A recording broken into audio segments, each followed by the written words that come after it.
Hello guys, ഇന്നൊരു mini വ്ളോഗാണ്. കുറുപ്പന്തറയിൽ പോകണം, അക്ഷയയിൽ പോകണം, അങ്ങനെ കുറച്ച് ചെറിയ പരിപാടികൾ. അങ്ങനെ ഞാനും ചേച്ചി നേരെ നടന്നാണ് പോകുന്നത്. അക്ഷയയിൽ ചെന്ന് അവിടുത്തെ പരിപാടി പകുതി തീർത്തിട്ട് നേരെ ഒരു അങ്ങാടിമരുന്ന് കട ചെന്ന് കുറച്ച് സാധനമൊക്കെ മേടിക്കാനുണ്ടായിരുന്നു. പിന്നെ നൂലുകട കയറി തയ്ക്കാൻ വേണ്ട നൂല് മേടിച്ചു. ചേച്ചിക്കൊരു ഫയല് മേടിക്കാനായിരുന്നു, അതൊക്കെ മേടിച്ചു. പിന്നെ അമ്മയ്ക്ക് തുണി മേടിക്കാൻ വേണ്ടി തുണിക്കടയിൽ കയറി അതൊക്കെ മേടിച്ച് ഇറങ്ങി വന്നപ്പോഴേക്കും മെഡിക്കൽ സ്റ്റോറിൽ കയറണമായിരുന്നു. അങ്ങനെ മെഡിക്കൽ സ്റ്റോറിലും കയറി ഇറങ്ങിയപ്പോഴേക്കും ചേച്ചിക്ക് സൗന്ദര്യവർദ്ധനത്തിന് വേണ്ടി ഇവരെ കയറണമായിരുന്നു. ബ്യൂട്ടി പാർലറിൽ വന്നേക്കുവാണ് സുന്ദരിയാകാൻ അവൾക്ക്. പക്ഷേ വെറുതെയാണ്, ചുമ്മാ ഇരിക്കാം.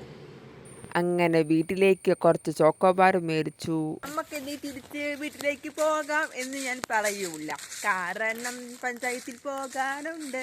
അതെ, അത് കഴിഞ്ഞ് പിന്നെ ഞങ്ങൾ നേരെ സ്കൂട്ടറിൽ പഞ്ചായത്തിൽ പോയി. അവിടുത്തെ പരിപാടിയെല്ലാം കഴിഞ്ഞ് അക്ഷയയിലേക്ക് പോയി. അങ്ങനെ എല്ലാം സെറ്റായി നേരെ തിരിച്ച് വീട്ടിലേക്ക്. ഗായ്സ്, അത്രേ ഉള്ളൂ. Bye bye.